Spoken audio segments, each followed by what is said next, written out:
Hey pole dancer, welcome to the Evidence-Based Pole Podcast. My name is Rosie Boa. I'm a pole dancer, pole teacher, and personal trainer, and I've started this podcast so that we can learn together, talk with the experts, read the research, and feel better on and off the pole. So if that sounds like something you're interested in doing, let's go. Welcome to an episode that I'm very excited about. So I am joined today by Reanna Peterman, who is a body liberation dietitian, also, registered dietitian, nutritionist, etc. We talked actually in the very first podcast episode, if y'all have been listening since then, about the difference between a nutritionist, which anyone can just say that they are, and a dietitian, which is someone who has had professional training in how to do that. And Reanna is the latter, just to be clear about the distinction there. So let's jump right into it. You want to introduce yourself to people, tell us a little bit about what it is you do. And I'll just say right now, you're a pole dancer, so one of us. Yes, I absolutely am one of us. And pole dancing it's a huge part of the work that I do, I'll say, because what I focus on with my clients is individual counseling on improving their relationship with food and their bodies. And pole dancing does that for so many people. So it's really just made so much sense. Like, I honestly, doing this work before I found pole dancing was, I can support people with the food piece for sure, but with the movement part, it's just nice that there's a community out there that's so accepting, diverse, and empowering. Yeah, definitely. I'm a personal trainer in addition to a pole dance teacher, and body liberation is not part of the personal training curriculum. Here's how you help people lose weight, because of course, that's what you want them to do, isn't it? And that sort of like diet culture as like foundation very much is. So it is unfortunately very much baked into a lot of movement spaces in a way that I think is not very healthy for folks, unfortunately. Yeah, diet culture, wellness culture, the gym bro culture. I think that there's just such a picture painted in society of what movement should look like, and it doesn't leave much wiggle room. And pole dancing breaches that gap, like it skirts that line. It breaks a lot of rules in many ways, which I also think is part of why I love it so much. My practice is named Rebel Nutrition, and that's because I rebel against diet culture. Like, everything I do and talk about with folks is really trying to find what's best for their body. Like, each person is the expert in their own body. Yeah, absolutely. Yeah, I agree. I think that pole dance does tend to, not always, but I think it does tend to attract folks with transgressive desires in some ways. I think that's part of the reason why there are so many queer people in pole dancing, is because, already your things that you want in your life are not exactly aligned with sort of a larger societal norm. So, being one more in the fire, it's all the same. So we both used the words diet culture a couple times, and I think some people may not be familiar with what that is. So what is diet culture, and why are we both right off the bat being like, we don't like this? Yeah, great question. Well, diet culture is the multi-billion-dollar business that is profiting off of people's insecurities with their bodies and their health anxieties as well, and profiting off of those fears. So it's this huge, huge business. We all know diet culture. I'm sure we've all heard of some fad diet out there. There's like so many, keto, Atkins, the Hollywood diet, the grapefruit diet. I mean, so many. And they're rooted in this belief of like, if you do this diet, everything will happen the way you want it to. Your life will work out. And there's no room for error. Like, if the diet doesn't work, it's not because the diet's at fault. No, it's because the individual's at fault. What happens? A repeated cycle. Keep buying products for diet companies, shakes, weight loss programs. And really, at the end of the day, it's sending a message that healthy is the most important thing. It's a top priority, which the reality is that could be a priority for ourselves. Maybe not. That's an individual thing. That's very personal. And also, that thinness is also the ultimate priority. And that can be very problematic as well. And that thin is healthy and not thin is unhealthy, which I think for people who have lived in the world and met people with bodies, you probably know that that's not the case necessarily. Right. It's so nuanced. And I think that's part of where diet culture can come in, is when people are craving this black and white, really simple approach. I hear it all the time. Like sometimes people come to meet with me and they're like, Reanna, I would just really love a pill that I could take and would just give me everything I need nutritionally for the day, because they're so burnt out over what seems very confusing. And I guess my thoughts are that diet culture provides this very simple pathway that makes it seem like it's really simple. Just do this. And if it doesn't work, it's your fault. Just try harder. And some people want that and need that, and that's okay too. Yeah, I will also just, for folks who are listening are like, well, being very restrictive and sort of like self-flagellating has been something that, gives me a sense of structure and purpose and control over my body. Your body is yours. I'm not gonna tell you what to do with it. I will say that the evidence is that if you do, intentionally change your eating habits to change your weight, if you lose weight, almost everyone will regain it within 5 years, which is part of the reason why it's very lucrative to sell people the idea that their bodies are wrong in a way that they can temporarily fix, but then, oh no, you are a bad person now because, your body did what it did naturally, and now you have to come and pay us extra money again to fix your body once again. Oh wait, it didn't work this time either. Mysterious. Well, I guess you gotta pay us more money. Which I can see how that works as a business plan. As a fitness professional, it makes my teeth itch. Yeah, I mean, it's effective business model, I guess, if we want to think of it that way, because it works. But is it actually like uplifting people and helping them with the things that they're coming to these diets really wanting, like maybe actually healing their relationship with food and movement and wanting these simple answers? Like, maybe. My guess is probably not. Yeah. So you've mentioned a couple times, a relationship with food and movement. I know we mentioned, body liberation. People may be familiar with things like body positivity or body neutrality. And talking about this relationship, do you want to talk about some of the ways that, I don't want to say inherently that some are better than others, but like some ways that people might relate to their bodies that perhaps are not setting them up for a happy life, and some other ways that you might, recommend people consider if they haven't considered before. I don't know. That was very vague. I think you know where I'm going, though. Yeah, I think the way I understood the question is, what are some helpful perspectives and ways to relate to your body? A much better way to say it, yes. Okay. Yeah. No, I think one thing I'll share is that my mind immediately goes to how often I hear people saying, like, what should I have for this one meal? Should I if I'm going to have like fast food, should I make sure that I'm going to like cook broccoli on the side so I have all the food groups? Like, is it that important? And the reality is our body doesn't just immediately switch gears once the clock hits midnight. Like our bodies are functioning constantly every 24 hours. And so if we don't if our body needs something, whether it's produce or I don't know, broccoli or dairy or water, we have that opportunity, whether it's at that meal, the next meal, snacks, there's so many more chances to get that in. And so I think in general, having more compassion for our bodies and slowing down, because diet culture claims that we don't have time, that we have to kick it into gear, whip our butts into shape, and health is on the line. And more often than not, that's not the case.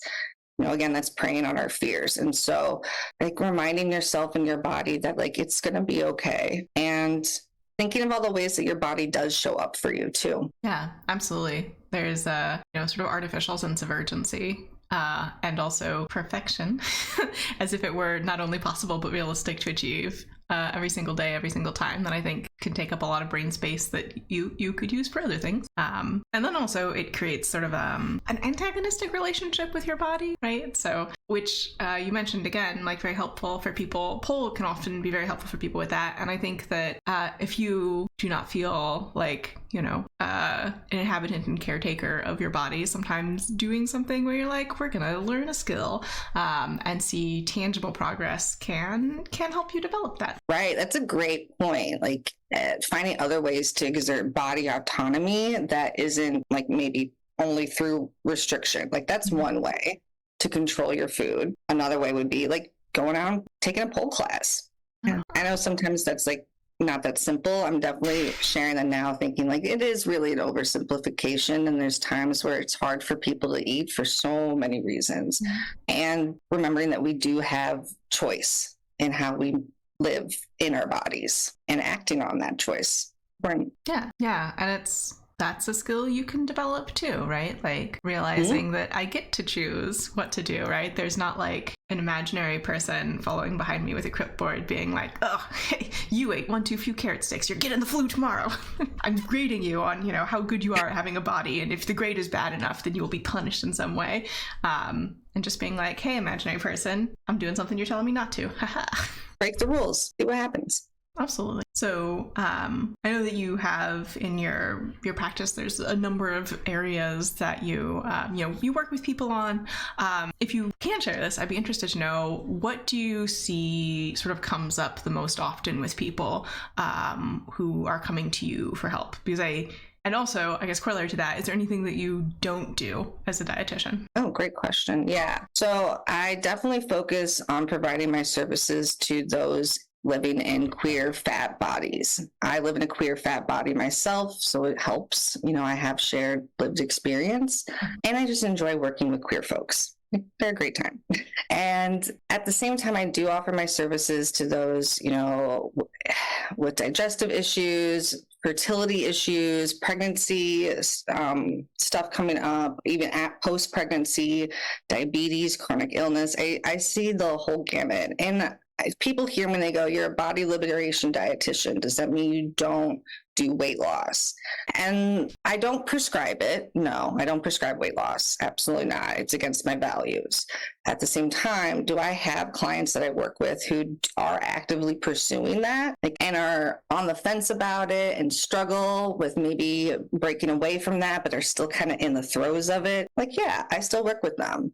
The reality is I don't have the answers for whether their weight's going to go up, go down, or stay the same. I think that's probably the number one thing that people want from me when they meet with me, is to know how they can control that and what to expect. People ask me about set point. They think like, oh, maybe my body has a very specific range it's supposed to be at.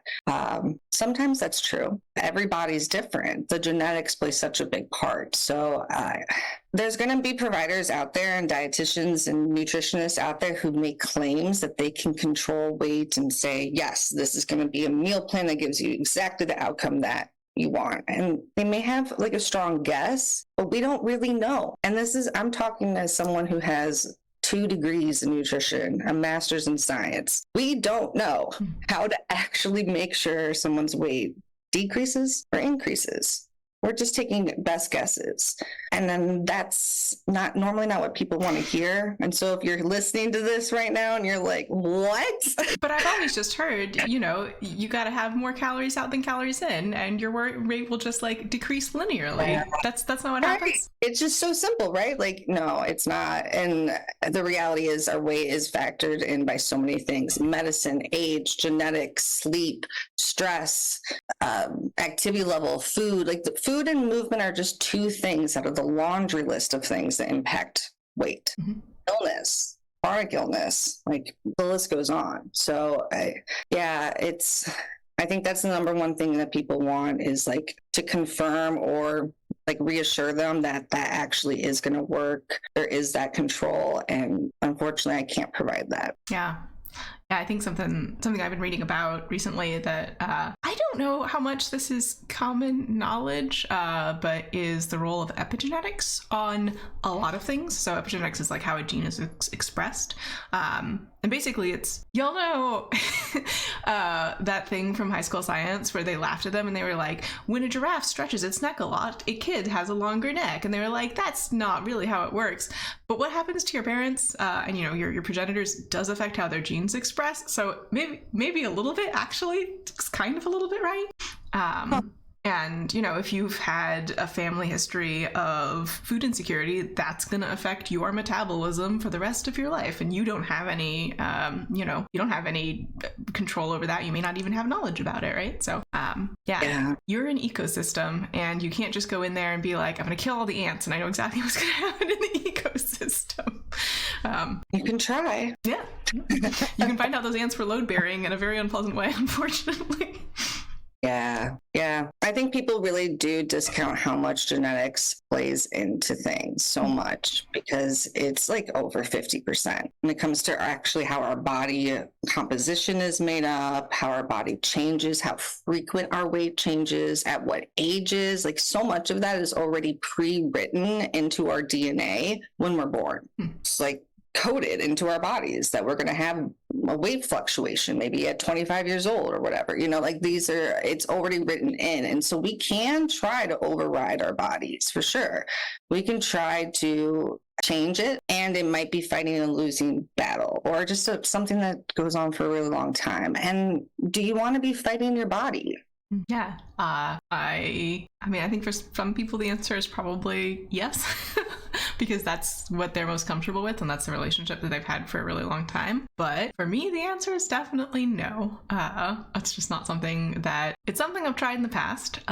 It was bad for me on pretty much every level of my life, physically, emotionally, socially. It, caused harm disproportionate to, any benefit that I was gaining from it. And when I stopped doing it, I just did better overall. So you were fighting your body. You mind sharing like what it was in particular you were fighting your body on? Yeah. So, and just trigger warning here, I'm going to talk about disordered eating. So I had some pretty disordered eating. I had, extremely restrictive meal plans that I followed very rigorously. Like every tablespoon was measured. And I did not do myself any long-term favors in terms of like, my relationship with food and my relationship with my body. And it took me a long time to get to the point where I'm now, where I'm like, but for those of you who are familiar with intuitive eating, right? Like I can notice when I feel full. I can notice when I feel hungry. Those are things that I had to kind of relearn at various points in my life due to other things as well, that did not have anything to do with the disordered eating. And yeah, I lost a lot of weight and it was not good for me. It was bad, again, physically, emotionally, socially, right? Like I didn't go out to eat with people anymore. So it's not a great place to be as a person. And letting that go was a hard journey, but very worthwhile. And I am significantly happier now than I was then. I'm happy for you too. That's a scary thing to do. Yes, because you have a sense of control. And then you don't have that sense of control anymore. So it takes a lot of faith. Yeah. Do you know what finally was the final line for you that you're like, you know what, this is it? Yeah, that is a good question. I think the main thing is that I was just cold all the time. Like I couldn't get warm. And like I just lay in bed at night being like, I'm so cold. And I've always been a person who likes a lot of blankets, but I'd be beneath all these blankets being like, I can't get warm enough to, sleep well. And I was like, you know what, maybe something's wrong here. Maybe this is not, doing well for me. So you lost that physical comfort in your body. Yeah. Yeah. And that makes sense why that'd be enough to push you to try something new. Yeah, absolutely. And also, I had some other changes in my life where I had some more social support around me, and that helped as well. Right? Particularly being around other people who had a better relationship with food. Yeah. Yes. That can be huge.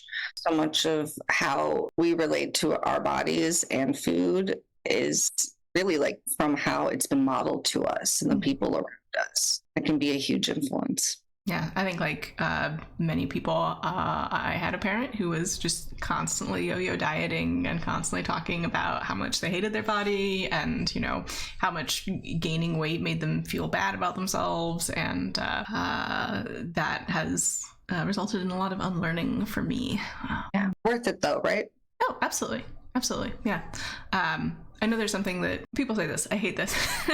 They're like, if you're in fitness, your body is your business card, right? Like, and you got to be like super fit. So people are like, oh, I want to take class from that fit person. I think my relationship with my body is my business card, right? Because I think it's much more important to feel good about yourself and like enjoy having a body to the greatest extent possible. And I know that's obviously going to be, if you're living with something like chronic pain, that is going to be a very different relationship for you than it is for me, who's not. But that is a thing that takes work, but is definitely possible to improve. And, also something that professionals can help with. You don't have to do it yourself. Yeah, you don't have to do it alone. I make it my mission to make sure the space I offer to folks is safe and one where they can share any of those things, where it's intentionally made, where we can talk about what food has been like in the home, what's been modeled to us, how we want it to look different, how we want to relate to our bodies. And I really relate to what you just said about like your body's not your business card. It's a relationship with your body. I get that too all the time. People are like, you're a dietitian and you're fat. How does that work? And I'm like, yeah, I know. It's like mind blowing. The world exploded when I became a dietitian. No, like there's so much more behind what we just see aesthetically. Yeah, absolutely.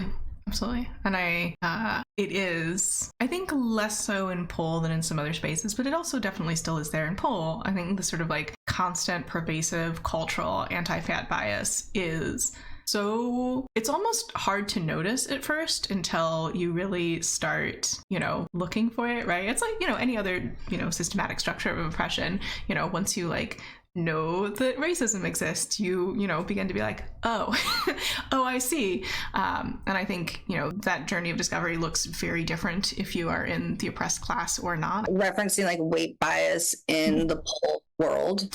The pole world, and also just more generally in culture at large. But certainly, yeah, I think one of the ways that it can really show up in pole that I have noticed, both as a student and instructor, is that even if there's not like explicitly assumptions that larger bodies are just going to be less capable in general, which is very much not the case, there is a reticence to acknowledge that having a larger body is going to change how things look and feel, and adjusting for that as an instructor, right? So I think Ross the Diva is a great example of someone who, is very forthright about like, yeah, this is going to feel different if your belly is bigger, right? You're not going to be able to find this position as comfortably. A great example of this for me is I really prefer, and I find that often my students who have a larger chest or larger belly also prefer a forearm bracket climb over a climb with both arms straight, because in a climb with both arms straight, the pole is really resting on your belly, and to get up, you have to sort of like either slide it, which introduces friction, which makes it harder, or really come back and then forward again, right? So on the other hand, if you have a forearm bracket, so you're pushing your body further away from the pole, you have that space to move through without being compressed and without having that friction. And it is morally neutral, whether you like a forearm bracket climb or whether you like both arms high. But having different bodies are going to, the differences between your body and somebody else's body is just going to affect the way the pole moves, feel, and look, and what is easier and harder. And really thinking about that and, acknowledging it in class in a neutral way, I think is very important. And I think a lot of folks don't do. And I think also a lot of instructors are instructors because pole was easy for them. And they have, I'm good at this, I should keep doing it. I'm good at this, I should teach it. Which is not necessarily a bad journey to go on. But if you've never really struggled because of your body, I think it can be hard to understand what that's like. There's a lot of body privilege in pole and dancing in general. Oh, yeah. And you're right, like those who have body privilege and are instructors and aren't going out to get the information to learn about how to teach the students who aren't privileged in similar ways, or just have different body types, they are going to be limited. Mm-hmm. And the population of people that they're going to teach and who are probably going to respond well to that teaching style. I'm going to be honest, you rattling all that off with the climb was very impressive to me. I'm like, oh, so you've done your research to make sure that you can assist any body that shows up in the space and wants to do a climb. That's awesome. Yes, love to see it. Something I spent a lot of time thinking about, because the thing that triggered me to have really disordered eating was like an offhand comment during a pole class, and I was like, oh, I'm too big. I have to get smaller. Yeah, spoiler alert, I didn't. It's perfectly fine.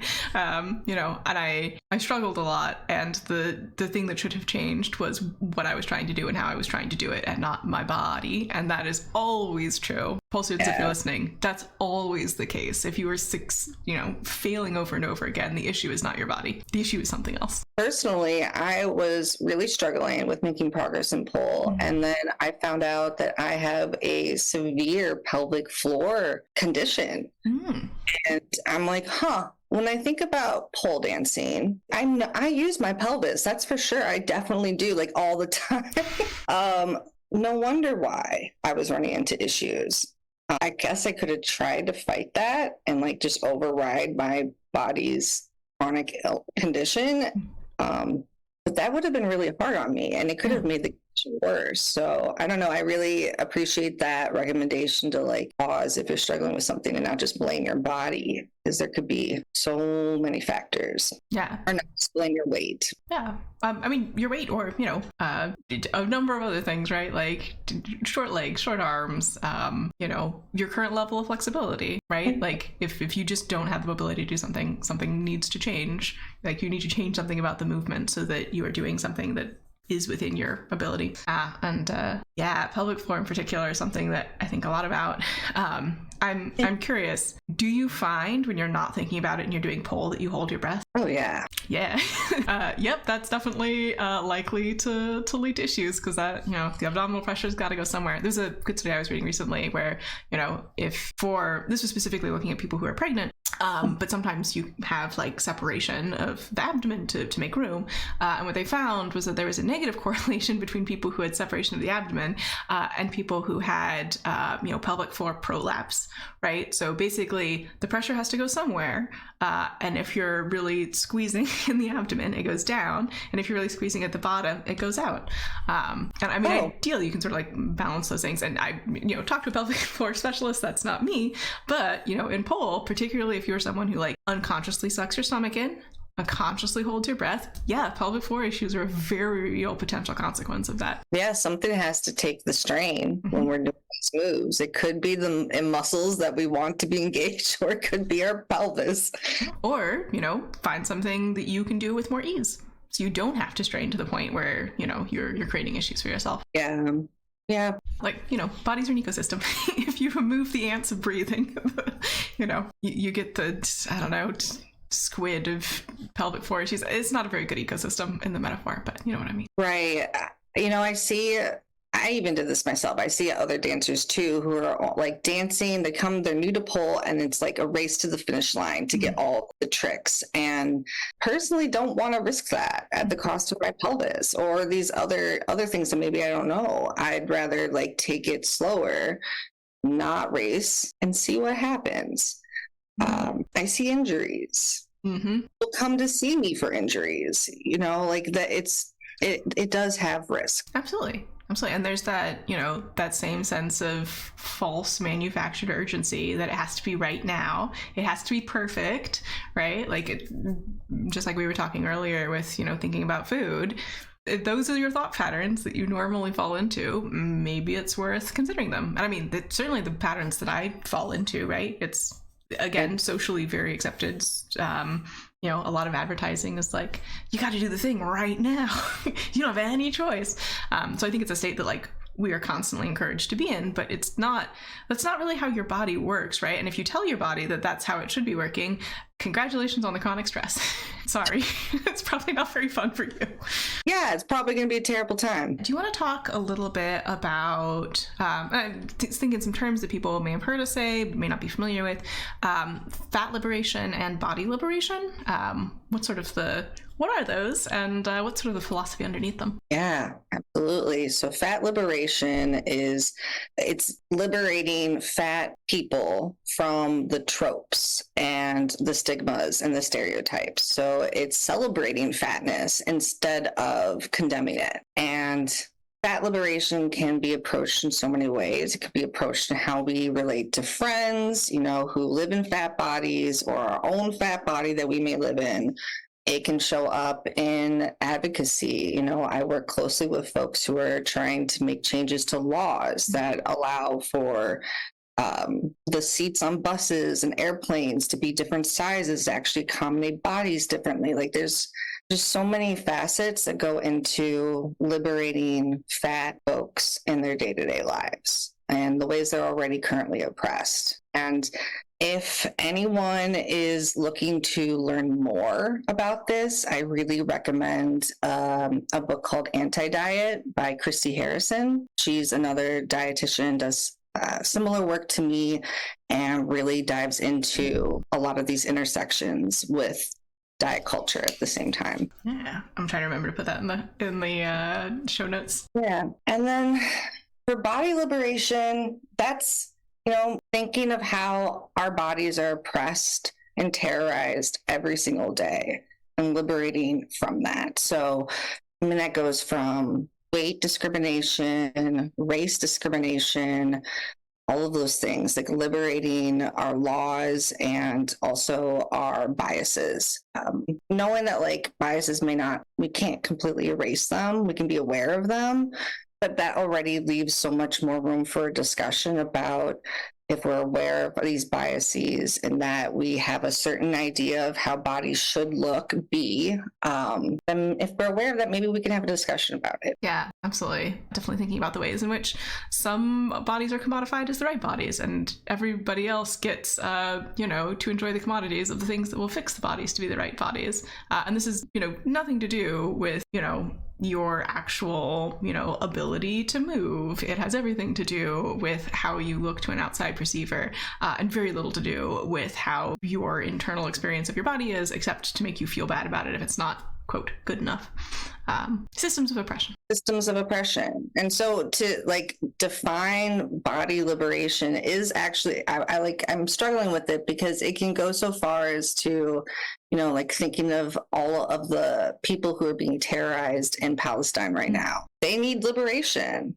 And that is a facet of that too. So, people will say things to me like, I like the body positivity community because it's not as political. I'm like, unfortunately, the body positive community is missing the mark though in that way of there are ways that we are being governed and controlled by society and these systems that are going to oppress different people with different bodies until they're changed. And my understanding, and this is an area that I've read some in, but I would not say I'm an expert in, my understanding of the body positivity movement is that it was started as a political movement and has since been sort of shifted and co-opted to be more palatable for selling people things. Yeah, yes, which I've also seen with intuitive eating as well. I'm seeing intuitive eating diets where people are making claims that mindful eating can be a way to lose weight. And I'm like, this is wild. It's being, really. People who are not watching the video, I just took my glasses off and just fully face palmed. Outrageous.